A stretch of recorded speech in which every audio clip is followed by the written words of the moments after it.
O livro de Apocalipse está repleto de profecias sobre os acontecimentos que surgirão antes, durante e depois da volta de Jesus à Terra.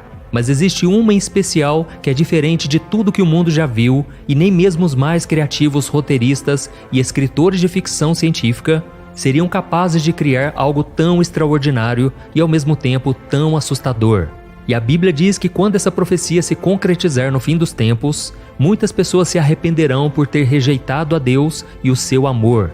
Você precisa conhecer outros 5 eventos interessantes da Bíblia que já aconteceram ou estão para acontecer em um futuro muito breve, para em seguida vermos o que será o acontecimento profético mais aterrorizante para todos aqueles que não estão com Jesus. Olá, irmãos, sejam todos bem-vindos a este canal. Mais um vídeo está iniciando. Eu sei dizer que vocês já ouviram dizer do pastor Antônio Júnior. Ele é um brasileiro que cria esses conteúdos evangélicos, ensinando as pessoas qual é o caminho que devem andar e também ilustrar e falar a respeito da Bíblia, a palavra do Senhor. Se não é inscrito, passe a se inscrever neste canal e ajude-nos a crescer. Ao longo do desenvolvimento deste vídeo, irei deixar a minha opinião, ou seja, sugestão, por conta desses todos factos que neste vídeo irão passar. Liga-te! Primeiro acontecimento: a visita do anjo da morte. Também conhecido como anjo destruidor, esse ser celestial veio à Terra por volta do ano 1300, depois que o faraó se recusou a atender o pedido de Moisés para libertar o povo de Israel da escravidão no Egito.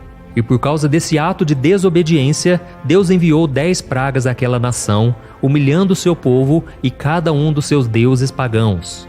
Essas 10 pragas incluíram o rio Nilo se transformando em sangue, rãs cobrindo a terra, infestações de insetos, mortes de animais, egípcios contraindo Com doenças Deus, de na pele, verdade, não se escuridão brinca. completa por 3 dias e, por fim, a visita do anjo da morte. Depois de 9 recusas de Faraó para libertar os hebreus da escuridão, Deus disse para Moisés ordenar ao povo que colocasse o sangue de um cordeiro no batente das portas, porque assim o anjo da morte não entraria nessas casas e ele saberia exatamente onde deveria entrar para castigar os egípcios. Então, o povo de Israel fez exatamente como Deus instruiu, e à meia-noite, o anjo da morte matou todos os primogênitos na terra do Egito, o filho de Faraó e até mesmo os primogênitos dos rebanhos foram mortos. O segundo acontecimento: a visão das profundezas da terra. Esse fenômeno criado por Deus também aconteceu no Antigo Testamento. Uau, irmãos, Deus é incrível, Deus é tão poderoso. Vocês estão a ver esses factos? Se ele matou, se ele fez com que essas pragas todas existissem, não é por conta do inimigo, não é por conta de outra coisa. É a própria sua vontade se manifestando para que as pessoas verdadeiramente reconhecessem a sua grandeza, o seu amor, a sua existência. Esse todo o processo. Deus é poderoso, irmãos. E também teve Moisés como protagonista. Depois que o povo de Israel já havia sido liberto da escravidão e caminhava pelo deserto, um homem chamado Corá liderou uma rebelião contra Moisés e o seu irmão Arão, enquanto lideravam o povo rumo à terra prometida. Corá conspirou contra Moisés e exigiu que todos fossem autorizados a servir como sumos sacerdotes, mesmo que não houvesse instrução de Deus sobre isso. Ele achava injusto que só os 2 irmãos tivessem acesso direto ao Senhor, e ele sentiu uma inveja tão grande que ele colocou um grande número de hebreus contra eles. E Deus ficou tão irado com aquela atitude egoísta que ele disse a Moisés que derramaria o seu julgamento contra Corá. E como não houve arrependimento, Deus disse para Moisés ordenar que o povo se afastasse de Corá e dos seus seguidores. Terceiro acontecimento: o surgimento das 2 testemunhas. Esse terceiro acontecimento bíblico é uma profecia do livro de Apocalipse que vai acontecer durante os anos da grande tribulação. Essas 2 testemunhas serão 2 homens que nunca morreram, ou seja, eles poderiam ser Enoque e Elias, 2 Irmãos, só para poder adicionar, o que está escrito no livro de Apocalipse, neste caso, o último livro da Bíblia, de Gênesis até Apocalipse, não quer dizer que são factos, é uma história, é um conto, é uma pura realidade. Isto vai e poderá acontecer. Por isso que este é o momento que você deve se arrepender, deve entregar a sua vida a Cristo Jesus, pois a salvação unicamente suficiente se encontra nele. Não existe mais ninguém quem pode salvar. fora do Senhor Jesus. Porque a Bíblia diz que Ele é a vida, a verdade e o caminho. Ninguém pode chegar ao Pai sem passar por Senhor Jesus. Este é o momento, irmão. Arrependa-se e creia no Evangelho verdadeiramente. E veja o que irá acontecer. Servos fiéis do Antigo Testamento que foram levados para o céu em vida. E muitos também acreditam que possam ser Elias e Moisés, porque ambos apareceram com Jesus durante a transfiguração. O mais importante é que esses dois servos de Deus receberão um poder sobrenatural do Senhor para fazer coisas incríveis. Eles aparecerão quando o mundo estiver sob o domínio demoníaco do Anticristo. Eles estarão vestidos com pano de saco, um tecido grosso, geralmente feito de pelo de cabra, e eles profetizarão pelo mundo durante 1260 dias, ou seja, 3 anos e meio. Esses homens serão odiados pela humanidade porque pregarão o Evangelho de Jesus Cristo a um mundo que estará totalmente cego espiritualmente. Alguns ouvirão, mas muitos não darão atenção à sua mensagem.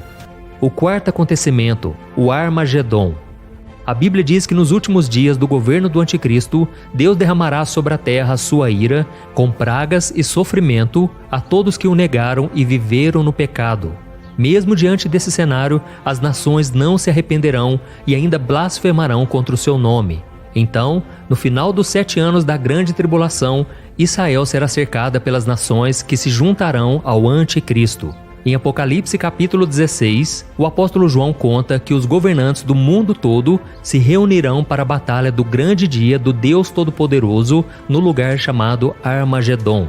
A palavra Armagedon vem do livro de Juízes no Antigo Testamento.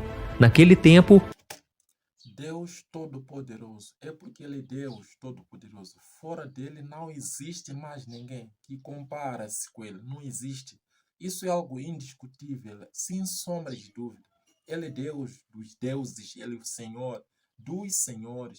Ele é tudo na vida de um ser humano. Ele, logicamente. O povo de Deus era pequeno diante dos inimigos, mas na batalha que ocorreu naquele mesmo monte, eles saíram vitoriosos. E no livro de Apocalipse, o apóstolo João conta que viu o céu aberto e Jesus montado em um cavalo branco, seguido de todos os exércitos celestes, e em sua coxa estava escrito: Rei dos Reis e Senhor dos Senhores. Em seguida, um anjo chama as aves do céu para um grande banquete em que comerão a carne de todos aqueles que morreram ao se levantar contra o povo de Israel.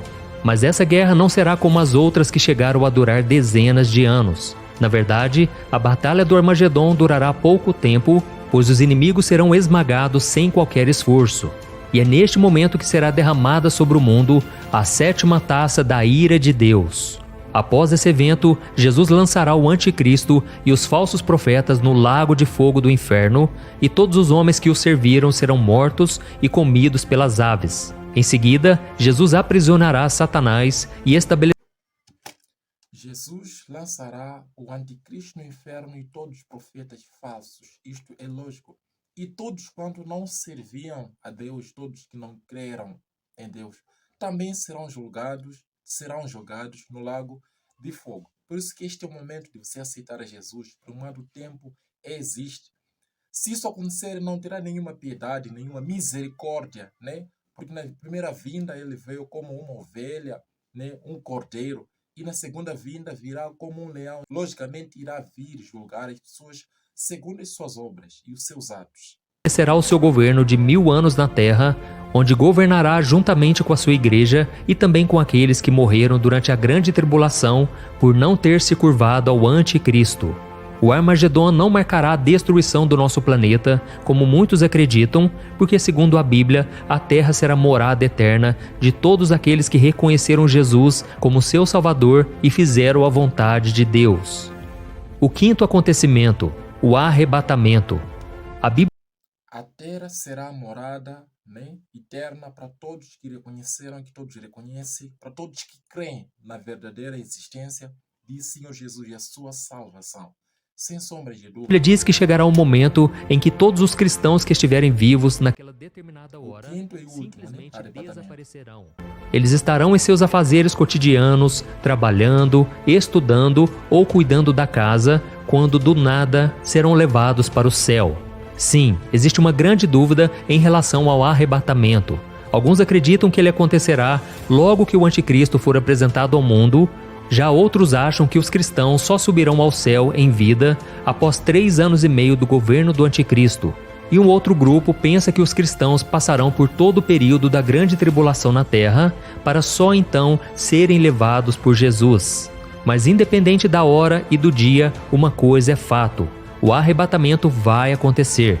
Em Mateus capítulo 24, Cristo falou sobre isso, dizendo aos discípulos que no momento certo, 2 homens estarão no campo e um será levado, e o outro ficará para trás. 2 mulheres estarão com o moinho nas mãos e uma delas desaparecerá. Isso significa que tudo acontecerá em um instante e abalará o mundo e afetará a todos. E aqueles que ficarem para trás, infelizmente, terão que enfrentar a dura realidade dos últimos dias, enquanto aqueles que estiverem em Cristo estarão cheios de alegria e ficarão na presença do Senhor por toda a eternidade. Amém. Glória a Jesus. É neste sentido, irmãos, este é o momento de aceitar a Jesus, de crer na sua existência, na sua salvação, por enquanto o tempo existe. Pronto, já estamos no final do nosso vídeo dia de hoje. Se não é inscrito, passa a se inscrever e toque o sino de notificações para poder receber novos vídeos que serão lançados neste canal, para que sempre juntos possamos estar. Ajude-nos a crescer, a desenvolver, para que juntos possamos estar conectados. Até o próximo vídeo.